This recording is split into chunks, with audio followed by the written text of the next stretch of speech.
Ya, sudah mulai. Baik, Assalamualaikum warahmatullahi wabarakatuh. Selamat sore teman-teman sekalian. Waalaikumsalam warahmatullahi wabarakatuh. Selamat sore. Sore hari ini kita akan berdiskusi mengenai instansi yang menyelenggarakan nilai-nilai berakhlak. Saya persilahkan kepada teman-teman untuk menyampaikan hasil reviewnya. Nanti kita akan saling berdiskusi satu sama lain. Monggo saya persilahkan dari siapa dulu? Dari saya dulu, Mas Adu, ya, izin. Silahkan Mbak Catur. Baik. Saya izin untuk share screen dulu.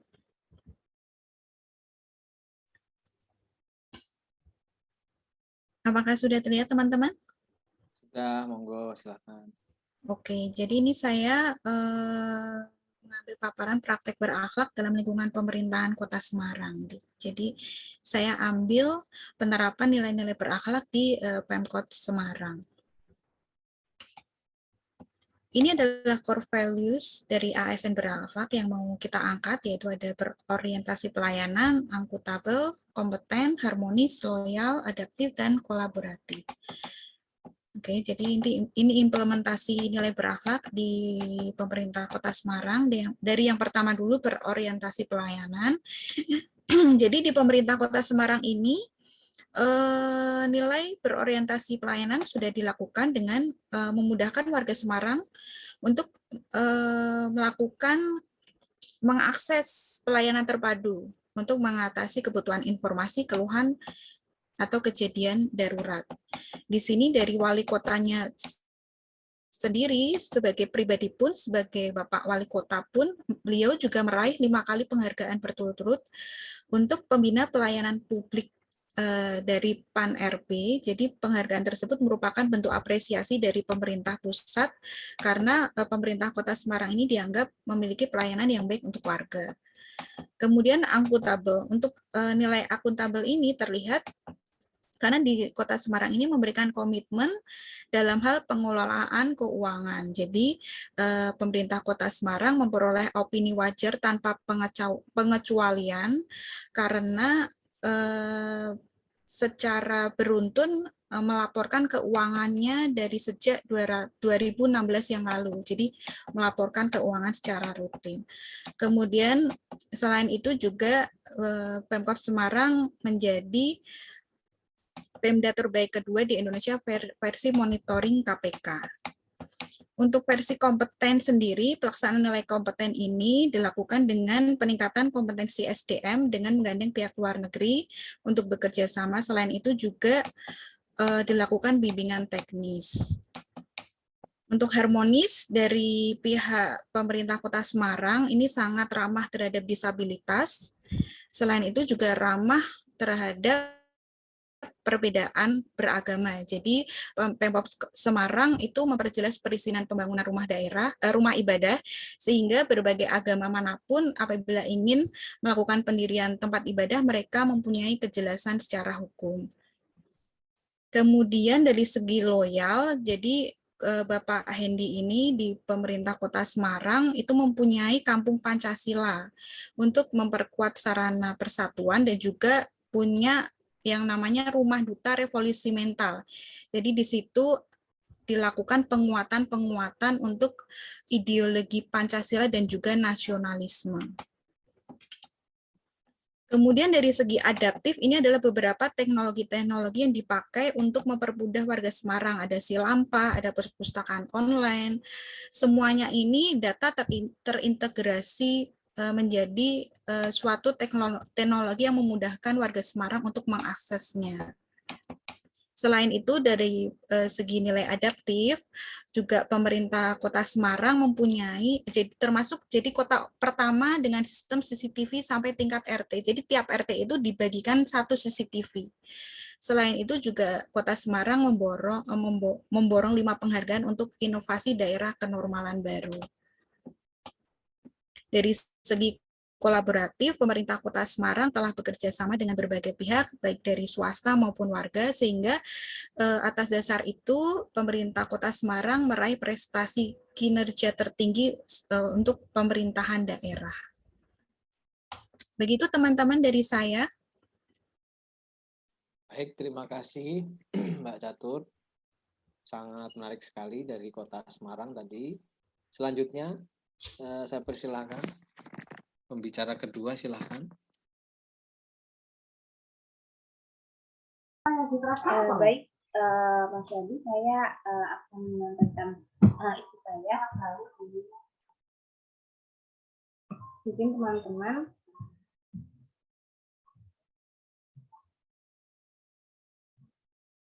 maaf teman-teman, sudah terlihat belum share screen saya? Sudah, Mbak. Ya, baik.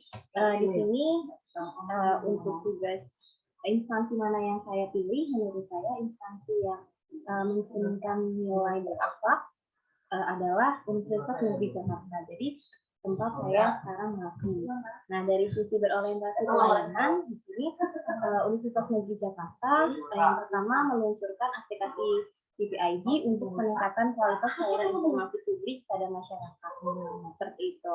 Jadi, Rektor UNJ, Prof. Komarudin mengatakan bahwa keterbukaan informasi publik ini sangat penting sebab masyarakat dapat mengontrol setiap langkah dan kebijakan yang diambil oleh setiap badan publik. UNJ sebagai badan publik tentu wajib melaksanakan amanat undang-undang tentang keterbukaan informasi publik. Seperti itu. Nah, kemudian yang kedua yaitu meningkatkan pelayanan pendidikan kepada masyarakat dengan kerjasamanya. Dari Prof. Komarudin mengatakan bahwa seperti ini. Kami berharap UNJ akan mendapat pendampingan dalam mencegah terjadinya maladministrasi tersebut dan sekaligus dapat menyelesaikan percepatan penyelesaian laporan dari masyarakat. Jadi di sini kerjasama ini gunanya untuk meningkatkan kualitas pelayanan publik, pencegahan maladministrasi tata kelola di lingkungan UNJ, percepatan penyelesaian laporan masyarakat, pengembangan SDM, pelaksanaan pidana perguruan tinggi dan pertukaran data atau informasi. Nah, kemudian layanan perpustakaan. Namun kalau untuk layanan perpustakaan ini masih hanya terbatas untuk sivitas akademika saja. Seperti itu. Kemudian dari sisi akuntabel, di sini akuntabel yang ditunjukkan oleh Universitas Negeri Jakarta, yaitu di universitas ini menyampaikan lakip ya, laporan di sini laporan akuntabilitas kinerja instansi pemerintahan. Nah, di sini ada websitenya, bisa diakses, yaitu di sini di ppid unj.ac.id arsip lakip. Nah, di sini ada beberapa lakip yang bisa di-download ya, seperti itu. Kemudian berikutnya yaitu UNJ juga mendeklarasikan pembangunan zona integritas, di mana di sini UNJ mendeklarasikan pembangunan zona integritas itu untuk menuju wilayah bebas korupsi dan wilayah birokrasi bersih dan melayani WBBM. Saya besarkan dulu. Kemudian ini sumbernya sudah ada di sini. Kemudian UNJ kompeten. Nah, di sini pada tahun 2021 UNJ meraih akreditasi dengan peringkat unggul. Dengan hal tersebut kita tahu bahwa kompeten itu kan artinya kan meningkatkan kompetensi diri untuk menjawab tantangan yang selalu berubah. Seperti itu. Nah, di sini Universitas Negeri Jakarta punya visi yaitu menjadi universitas yang berreputasi di kawasan Asia dengan misi penyelenggaraan tridharma perguruan tinggi yang unggul dan berguna.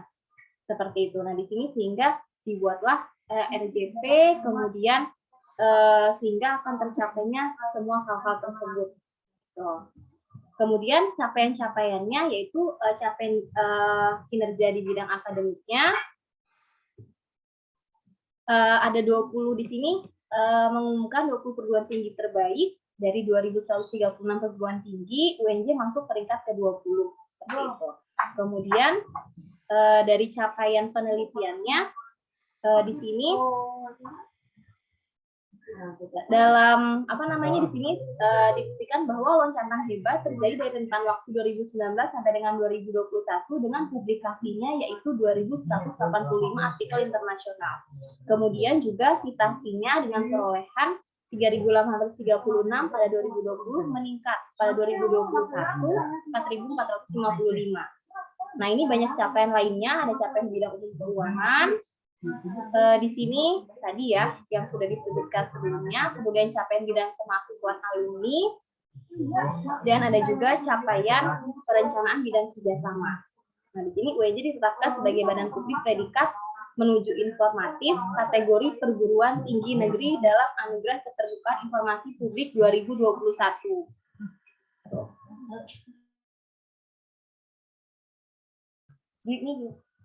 Oke, baik. Pengembangan infrastruktur. Kemudian untuk harmonis di sini UNJ di sini dia melakukan pengabdian masyarakat sebagai upaya bersinergi dan membangun lingkungan sekitar kampus ataupun daerah lain. Selanjutnya di sini mengadakan sekolah kebangsaan dan peradaban dengan tema bersama membangun harmoni. Seperti itu. Kemudian untuk sikap loyal di sini UNJ adalah universitas yang bergerak di bidang pendidikan. Nah, di sini dari tahun 1964 sampai saat ini berkontribusi dalam memberikan pendidikan yang terbaik. Selanjutnya adaptif. Di sini terus berinovasi dan mengembangkan kreativitas dan bertindak proaktif. Di sini UNJ berproses untuk menjadi PTNBH ya. Jadi untuk kedepannya kan semua dipaksa untuk menjadi PTNBH. Nah, di sini UNJ berusaha untuk menjadi PTNBH. Kemudian juga menyiapkan online learning saat menghadapi pandemi COVID dan menyiapkan sistem informasi yang dapat diakses dengan cara cepat dan mudah. Untuk kolaboratif, di sini kerjasama yang dilakukan UNJ yaitu kerjasama dengan pemerintahan Kerajaan Arab Saudi, kemudian kerjasama dengan penerbit, bank dan universitas lain dengan tujuan untuk membangun pendidikan yang lebih baik. Ya, terima kasih.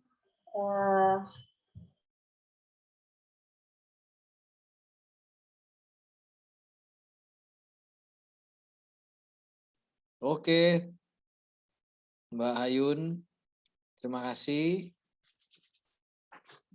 Selanjutnya, saya persilahkan Saya. Mbak Ella. Ya, monggo, Oke, silakan. Silakan. Izin share screen, Bapak Ibu sekalian.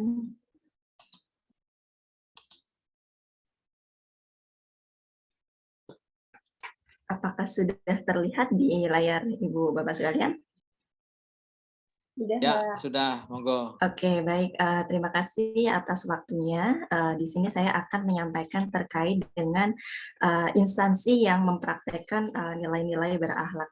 Jadi diketahui bahwa sejak meluncurnya atau sejak diresmikannya nilai berakhlak oleh Presiden, jadi harapannya adalah sebagai seorang ASN itu mampu melakukan atau mampu menerapkan nilai-nilai berakhlak dalam kinerjanya sehingga mampu menjadi ASN yang profesional. Jadi kemudian terkait dengan instansi yang saya pilih dalam praktek berakhlak yaitu pemerintah Jawa Barat. Hal ini dikarenakan pemerintah Jawa Barat itu meraih penghargaan pembangunan daerah atau PPD 2022 melalui inovasi sistem informasi manajemen talent Jawa Barat juara atau yang disingkat sebagai SIM Jawara. Inovasi ini dikembangkan oleh Badan Kepegawaian Daerah Jawa Barat dan melalui sistem ini Jawara itu akan memproses terkait dengan penempatan, rotasi, mutasi, dan juga promosi seorang ASN menjadi lebih transparan dan berkualitas seperti itu. Kemudian terkait dengan nilai-nilai yang terkandung dalam berakhlak yang diterapkan oleh BKD Jawa Barat, saya lebih menekankan kepada berorientasi pelayanan dan juga kompeten. Hal ini kenapa? Karena kalau dilihat dari hasil inovasi yang dilakukan oleh BKD Jawa Barat, yaitu dia itu memberikan pelayanan yang terbaik terkait dengan sistem rotasi mutasi seorang ASN. Kemudian dari sistem ini akan memberikan kemudahan bagi seorang ASN. Selain itu, dari sistem ini pelayanan akan lebih ke transparan dan juga lebih ke profesional seperti itu. Nah, kalau dilihat dari segi nilai kompeten, jelas dengan adanya SIM Jawara, bahkan SIM Jawara tersebut mendapatkan penghargaan dan juga sudah dijadikan sebagai pilot project oleh Kementerian Pan-RB dalam menerapkan manajemen talent. Hal ini terlihat sangat berkompeten sekali SDM yang ada di BKD Jawa Barat. Selain kompeten, tentunya dari sini pun juga SDM yang ada di BKD Jawa Barat itu tentunya juga akuntabel, di mana mereka mampu menjawab tantangan-tantangan yang ada di era sekarang. Mereka juga menjalin kerjasama sehingga terbentuklah suatu sistem yang sampai mendapatkan penghargaan dari pemerintah Indonesia seperti itu. Nah, kemudian kalau dikaitkan juga dengan nilai harmonis, jadi tentu juga dari sistem ini akan memberikan kemudahan atau dia mampu menolong, mampu memberikan pelayanan yang terbaik oleh ASN-ASN yang ada di Jawa Barat. Jadi intinya adalah meskipun yang saya sampaikan terkait dengan nilai berorientasi pelayanan dan juga dengan kompeten, tapi di dalamnya juga sudah mencakup nilai-nilai berakhlak lainnya. Jadi demikian yang saya sampaikan terkait dengan praktek instansi yang berakhlak. Terima kasih. Baik, terima kasih Mbak Ella. Menarik dari Sebentar, Jawa Barat ya. Selanjutnya saya kira tinggal Mbak Anggun, silakan. Ya, Mas Syadu, sebentar ya. Sebentar, saya juga kesulitan dalam stop screen. Bapak Ibu, mohon maaf. Oke. Saya sudah mulai share screen, apakah terlihat? Belum. Nah, oke, Mbak Anggun sudah terlihat. Silakan. Kirain belum, tantar ulang-ulang. Oke. So ya, sebentar. Oke, teman-teman nanti mohon diingatkan kalau sudah 3 menit. Oke. Ya, oke, teman-teman, kalau Anggun ambilnya kebetulan di Kemendikbudristek seperti itu. Di atas sudah dijelaskan konteks penerapannya, bukan di konteks keuangan, artinya bukan Kemendikbud sebagai sebuah bangunan, tapi lebih ke lingkungan Kemendikbud, inovasinya seperti apa. Yang pertama orientasi pelayanan, kasih satu contoh aja. Intinya dalam orientasi pelayanan, Kemendikbud itu berusaha untuk menyediakan layanan informasi yang bisa diakses oleh publik secara terbuka, mudah, murah, efektif, dan efisien. Contohnya ini yang biasa kita akses sebagai CPNS, lalu kemudian akuntabel untuk membangun citra Kemendikbud sebagai instansi yang terpercaya dan bertanggung jawab. Salah satu inovasi yang dilakukan itu adalah membuka akses informasi publik dengan merinci apa aja sih sebenarnya, kurang kelihatan ya ternyata. Apa saja yang bisa rakyat peroleh dari situs ini. Jadi ini ada data-data apa saja dari tahun berapa sampai tahun berapa dia bisa diakses, dan diaksesnya bisa lewat website yang mana atau menghubungi layanan yang mana, seperti itu. Dan juga ada di portal-portal media sosial yang lain.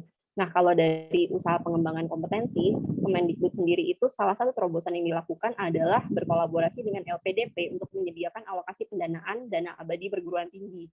Nah, jadi dan juga sosialisasinya juga sudah di on air via YouTube-nya Kemendikbud. Tujuannya adalah untuk mendongkrak besaran anggaran yang bisa diperoleh PTNBH supaya fasilitas dan program pelayanan dari kampus itu sendiri bisa ditingkatkan seperti itu. Nah, kalau dari Harmonis, salah satu program yang dilakukan Kemendikbud itu adalah tadi ya, program pelestarian bahasa daerah dengan konsep revitalisasi bahasa daerah seperti itu. Nah, oke, ini dia revitalisasi bahasa daerah. Nah, sekaligus program ini juga bisa mencerminkan nilai implementasi loyal terhadap bangsa dan negara, yakni dengan memelihara kekayaan NKRI. Gitu. Nah, untuk adaptif, kalau di masa yang lalu mungkin kita kenalnya KBBI itu setumpukan gede buku yang agak menyebalkan untuk dibaca gitu. Kalau sekarang Badan Bahasa Kemendikbud itu bikin portal-portal, salah satunya Instagram, yang dia sangat menarik dan lucu-lucu unggahannya, sehingga kita bisa lihat bahwa di sini Kemendikbud berusaha untuk adaptif terhadap teknologi dan perkembangan generasi Z saat ini. Ini contoh postingan-postingannya. Lalu kemudian yang terakhir adalah nilai kolaboratif, di mana pada core values ini implementasinya terlihat dari pelibatan berbagai pemangku kepentingan untuk meningkatkan kualitas pendidikan Indonesia. Kita bisa lihat dari program praktisi mengajar misalnya, di mana pendidik berkualitas dari kalangan praktisi ahli bisa diperoleh oleh perguruan tinggi lewat pembiayaan dan mekanisme rekrutmen yang sudah disediakan oleh Kemendikbud, seperti itu. Nah, selain itu juga ada implementasi Merdeka Belajar episode 1-19 di salah satu episodenya, di episode 4, yakni program organisasi penggerak. Ini adalah program di mana pemberdayaan organisasi kemasyarakatan yang diundang untuk berkontribusi dalam percepatan kemajuan pendidikan. Oke, mungkin itu ya teman-teman. Kalau dari Anggun, mohon maaf sepertinya lebih setengah menit. Terima kasih. Baik, terima kasih Mbak Anggun. Tiba saatnya ganti giliran saya. Saya agak berbeda dari teman-teman sekalian. Saya memberikan contoh dari setiap nilai itu pada satu instansi, ya, di mana kita bisa lihat di sini untuk nilai berorientasi pelayanan, saya mengambil contoh di Mall Pelayanan Publik, di mana kita tahu di Indonesia sekarang sedang didorong di 500 kabupaten kota, sedang didorong di 34 provinsi, didorong adanya mall pelayanan publik. Ini adalah cerminan tentang instansi pemerintah yang berorientasi layanan. Kemudian di nilai kompeten saya mengambil contoh di Batan, ya, di mana Indonesia kemampuan gitu ya penguasaan teknologi nuklir Indonesia ternyata mulai diakui dunia. Ini menunjukkan bahwa ternyata birokrasi Indonesia juga berkelas dunia, khususnya di bidang nuklir ini, Batan, ya. Kemudian yang selanjutnya itu adalah nilai selanjutnya yaitu akuntabel, ya. Saya memberikan contoh di sini ada infografis. Jadi kita tahu di desa-desa penggunaan anggaran desa itu sudah mulai hampir seluruh desa pasti ada infografis, ya, yang mengkomunikasikan, mensosialisasikan penggunaan APBDes-nya digunakan untuk apa dan seterusnya. Ini adalah wujud dari akuntabilitas dari pemerintah desa, yaitu akuntabilitas yang bersifat horizontal. Jadi akuntabilitas kan ada yang vertikal ke atas, horizontal ke masyarakat. Nah, di nilai harmonis saya memberikan contoh di sini ada MPR RI yang menyelenggarakan silaturahmi nasional dalam tahun-tahun politik, menjelang tahun-tahun politik, sehingga MPR menjalin komunikasi, ya, menjalin silaturahmi untuk menjamin harmonisnya hubungan antar lembaga negara termasuk juga partai politik.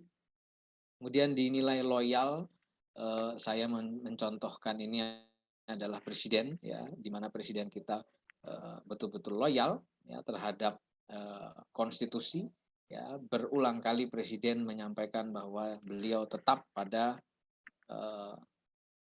menolak 3 periode, ya, masa jabatan. Ini adalah merupakan komitmen, ya, nilai loyalitas yang tinggi dari presiden, meskipun buzzer mendorong supaya 3 periode dan seterusnya, tapi beliau tetap loyal pada konstitusi. Kemudian nilai adaptif saya mengangkat contoh di Kementerian SDM. Kita tahu situasi geopolitik dunia sekarang sedang dalam ketidakpastian, ada perang, ada pandemi, sehingga berakibat pada perekonomian, utamanya di bidang energi, gitu ya. Ada negara yang mengalami kelangkaan energi, ada juga yang mengalami surplus. Nah, disinilah Kementerian SDM menerapkan kebijakan yang adaptif terhadap gejolak geopolitik internasional. Kemudian yang terakhir adalah kolaboratif, yaitu penanganan pandemi. Ya, kita tahu bahwa penanganan pandemi itu harus dilaksanakan secara kolaboratif, bukan hanya oleh pemerintah saja, tapi juga dunia usaha dan masyarakat umum. Nah, itu saudara sekalian sekelumit nilai-nilai berakhlak dan contoh-contoh yang saya kumpulkan. Monggo silakan barangkali ada komentar dari teman-teman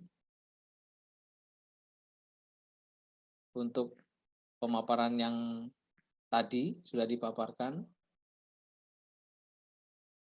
Apakah ada? Enggak ada? Dari Oke, saya baik. cukup, Mas. Kalau tidak ada, terima kasih teman-teman sekalian. Diskusi kita sore hari ini kita telah mampu menemukan institusi-institusi yang menyelenggarakan nilai-nilai berakhlak ya dalam penyelenggaraan pemerintahan. Demikian, terima kasih atas perhatiannya. Assalamualaikum warahmatullahi wabarakatuh. Waalaikumsalam warahmatullahi Wabarakatuh. Wabarakatuh.